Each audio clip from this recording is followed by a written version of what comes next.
New York, 1959. When Frank Sinatra's limousine stopped at the back door of Madison Square Garden, his assistant George Jacobs opened the car door and immediately noticed Frank's hands were trembling. But this wasn't stage excitement. On the edge of the white envelope protruding from Frank's jacket pocket, there were dried bloodstains. The night air was heavy as lead. On the Manhattan streets, steam from the heating vents rose like ghosts emerging from underground.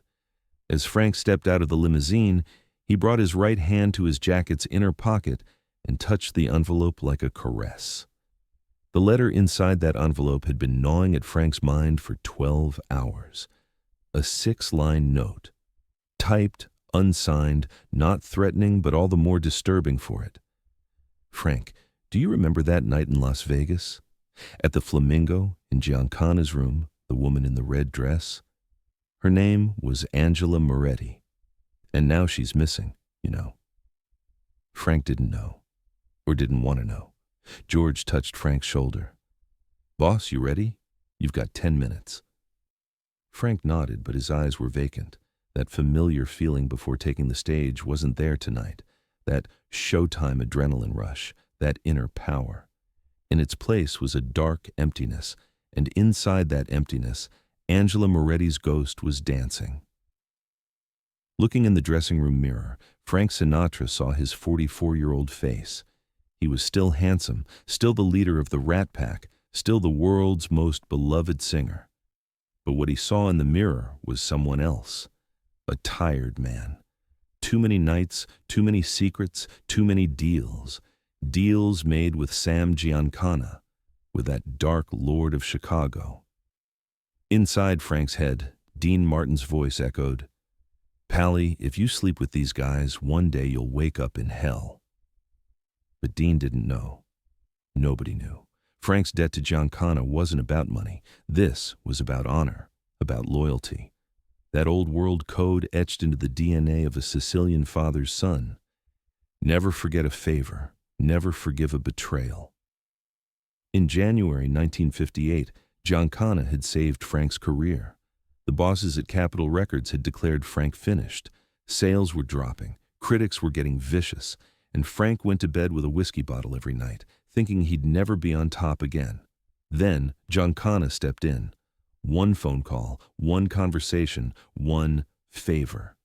And suddenly, the Capitol Records bosses changed their minds.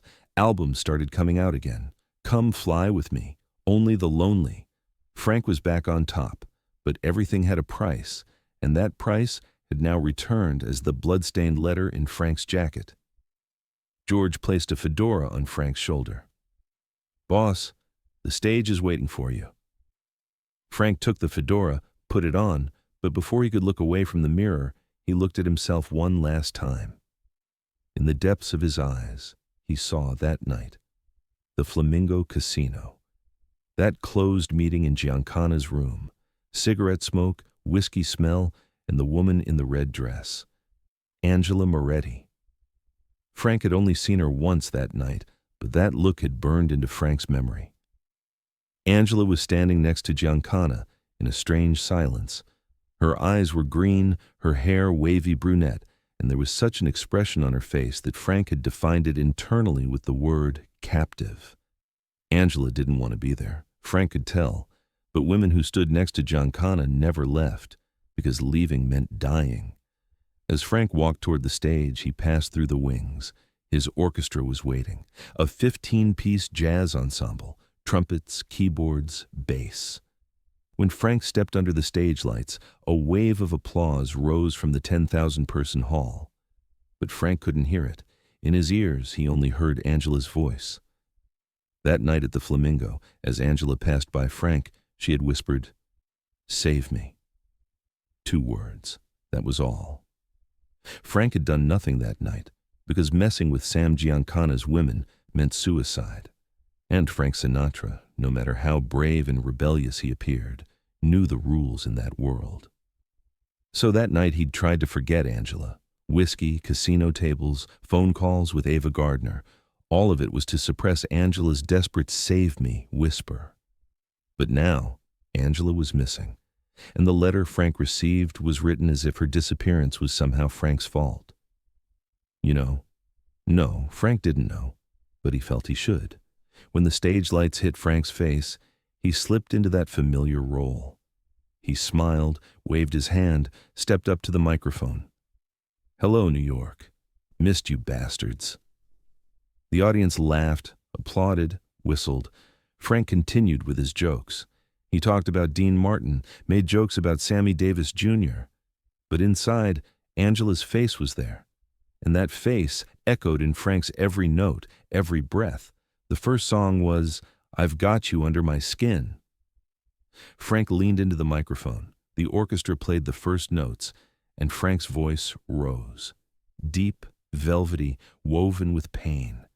The audience was mesmerized. Frank always sang like this.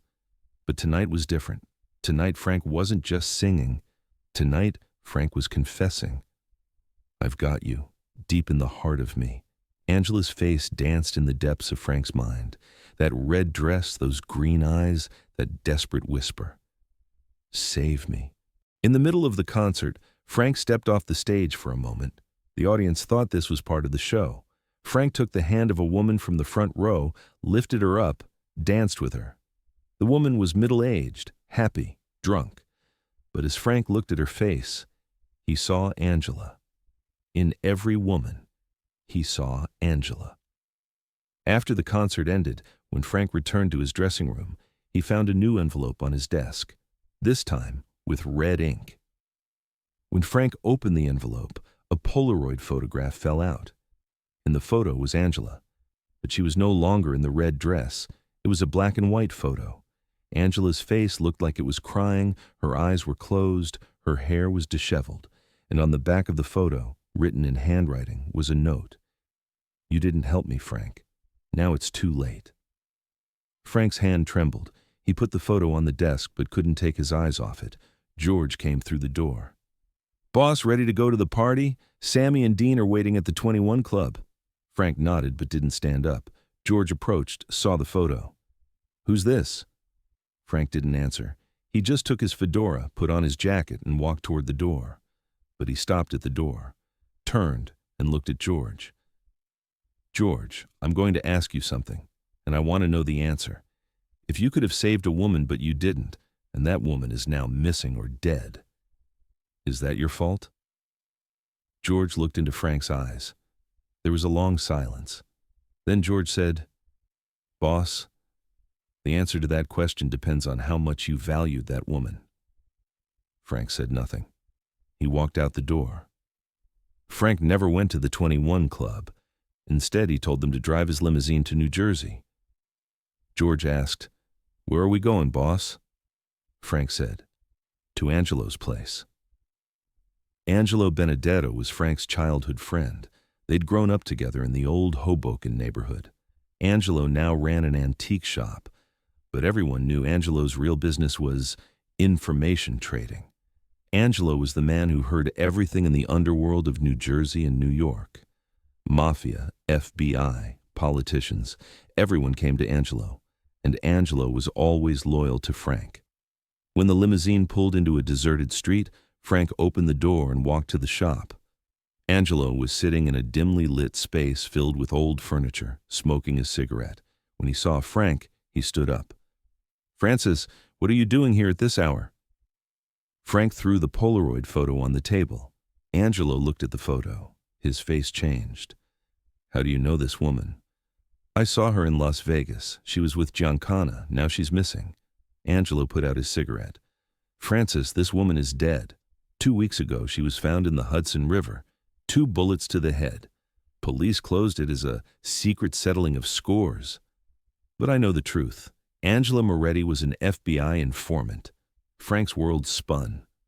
"What?" Angelo touched Frank's shoulder. "Sit down, Francis. I have things to tell you." Angelo told Frank a long story. Angela Moretti was actually a woman named Angela Romano. In 1952, the FBI hired her to get close to Giancana. Angela's job was to listen to Giancana's private meetings, take notes, report to the FBI. But as the years passed, Angela became unable to escape this role. Giancana fell in love with Angela, and Angela couldn't escape, because Giancana never let go of the women he loved. Angela wanted to quit the FBI, but the FBI wouldn't let her go. They told her, either you continue or we hand you over to Giancana. Angela was desperate, and finally she made a decision. She tried to escape. Frank asked, "How did she die?" Angelo shook his head. The FBI killed her, because when Angela escaped, she stole some files, records of the FBI's secret deals with Giancana, and those files are now missing. Frank's head was confused. So what do I have to do with this? Angelo looked into Frank's eyes. Because Angela talked to you that night at the Flamingo, and the FBI knew it. Now the FBI thinks you took those files. Frank was shocked. I didn't take anything. Angela only spoke 2 words to me. Angelo said, I know, but the FBI doesn't know that, and they'll do anything to find those files, including involving you. Frank stood up. What should I do? Angelo said. Run, Francis. Get away from New York. Lay low for a while, because if the FBI suspects you, they're following you, and when they come, nobody can save you. Frank didn't listen to Angelo's advice, because Frank Sinatra wasn't someone who ran. Frank was someone who fought, and this time, Frank was determined to learn the truth. When Frank returned to the limousine, he told George, "Take me to the FBI's New York office." George was surprised. "Boss, are you serious?" "Dead serious." As the limousine drove toward the FBI building in Manhattan, Frank looked out the window. In the darkness of night, New York's lights were shining. But Frank no longer saw those lights. Frank saw Angela's face, that desperate look, that hopeless whisper. "Save me." When Frank entered the FBI building, the receptionist was surprised. "Mr. Sinatra, what brings you here?" Frank said, "I want to see Special Agent Garrett." Garrett was the head of the FBI's Organized Crime Investigation Unit, and Garrett had been following Frank for years. Because of his relationship with Giancana, Frank had never come face-to-face with Garrett before, but now Frank needed to find him. The receptionist made a phone call, spoke, then turned to Frank. "Agent Garrett has agreed to see you. 3rd floor, room 305. Frank got on the elevator. As the elevator rose, Frank's heart was beating wildly, but his face was calm. Frank Sinatra always kept control. At least that's how it appeared from the outside. Agent Garrett was a man in his 40s, athletic build, cold eyes. On his office walls hung photographs of Mafia members, and right in the center was a large portrait of Giancana. When Garrett saw Frank, he smiled. "Mr. Sinatra, what an honor. The singer of the ages, come to the FBI office." Frank said, "Garrett, let's not drag this out. What do you know about Angela Moretti?" Garrett's face changed. "How do you know Angela Moretti?" Frank threw the Polaroid photo on the desk. "This woman sent me a message, and now she's missing. All I want to know is, did you kill her?" Garrett was silent for a moment. Then he laughed. "Frank, you're really stupid. Angela Moretti was an FBI informant, and she wasn't killed. She committed suicide." Frank said, "You're lying." Garrett pulled out a file from the desk. "Here's the autopsy report. Angela threw herself into the Hudson River. 2 gunshot wounds from her own gun. Fingerprints everywhere. Suicide, Frank. Clear and simple."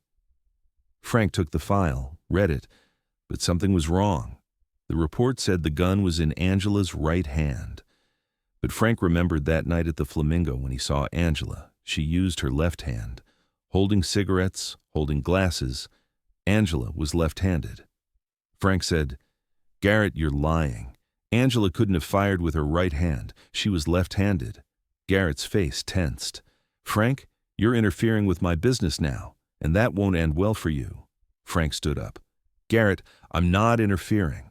I'm learning the truth, and if you killed Angela, I'm going to tell everyone." Garrett laughed coldly. "Frank, you can't tell anyone anything, because if you talk, I'll talk too.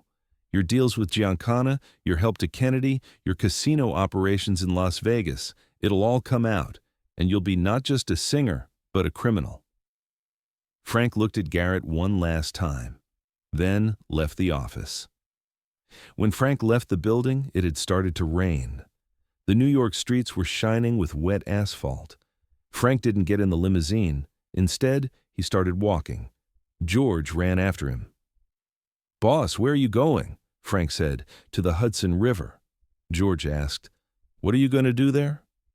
Frank didn't answer. He just kept walking. When he reached the edge of the Hudson River, Frank stopped. The river's waters flowed silently in the darkness. Frank thought about Angela dying here in this cold, bleak place, and no one had cried for her. No one knew her story. Frank took the white envelope from his jacket's inner pocket. The first letter. The blood-stained envelope. Frank opened the envelope, read the letter again, and this time, he noticed. At the bottom of the letter was very small handwriting, too small for Frank to see, but now in the moonlight he could see. Room 12, Chelsea Hotel. Files are there. Frank's heart stopped. Angela had left Frank a chance before she died. She'd hidden the files, and she wanted Frank to find them. Frank turned to George. "We're going to the Chelsea Hotel." The Chelsea Hotel was Manhattan's famous bohemian hotel. Artists, writers, musicians stayed here. When Frank approached the reception, he asked the clerk, "Is room 12 available?" The clerk looked at the records. "No, Mr. Sinatra, that room is reserved for up to a month. Guest name, Angela Romano." Something collapsed inside Frank. Angela had come here before she died, booked a room, hidden the files, and now it was time for Frank to find them. The clerk said, "But I can't give you the room key. Guest permission is required." Frank pulled $500 from his wallet, put it on the desk. "Is there permission now?" The clerk took the money, handed over the key. "Room's on the 3rd floor, left corridor." When Frank entered room 12, the room was empty, but not clean, as if someone had lived here, then suddenly left. Frank began searching the room. Closets, under pillows, under the bed, nothing. Then Frank went to the bathroom, and there, under the sink, he saw a loose tile. Frank removed the tile, and behind it, wrapped in a plastic bag, he found a brown file. When Frank opened the file, it contained dozens of documents. FBI documents, secret deals made with Giancana, aid to the Kennedy election campaign, casino operations, bribes, murders, and at the bottom there was a note, written by hand, Angela's handwriting. "Frank, if you're reading this, I'm no longer alive. These files contain the dirty secrets of the FBI and the Mafia. Please give them to a journalist. Let the truth come out. And maybe my death won't be in vain. You couldn't save me. But maybe you'll save others. Angela." As Frank read the note, his eyes filled with tears. Angela's voice echoed in his ears. "Save me." Frank couldn't save Angela that night, but now maybe he could save her legacy. Frank took the file, left the room. George was waiting in the corridor. "Boss, did you find it?" Frank nodded. "Yes, and now we're going to show this to the world." A week later, the New York Times published one of the biggest stories in its history. FBI and Mafia, secret collaborations exposed. The files were on the newspaper's front page. Giancana's name, the FBI's name, Kennedy's name. All of it was there, and in the middle of the story was Angela Moretti's name as a hero. When Frank Sinatra read that news, he poured a whiskey. He looked out the window at the New York skyline and imagined Angela's face. This time, that face was smiling. Frank raised his whiskey glass. "To you, Angela, I couldn't save you, but maybe I saved your story." And Frank drank the glass, slowly, with pain, but with a bit of peace. Because tonight, Frank Sinatra wasn't just a singer. Tonight, Frank Sinatra had become a hero, and this was one of his final performances.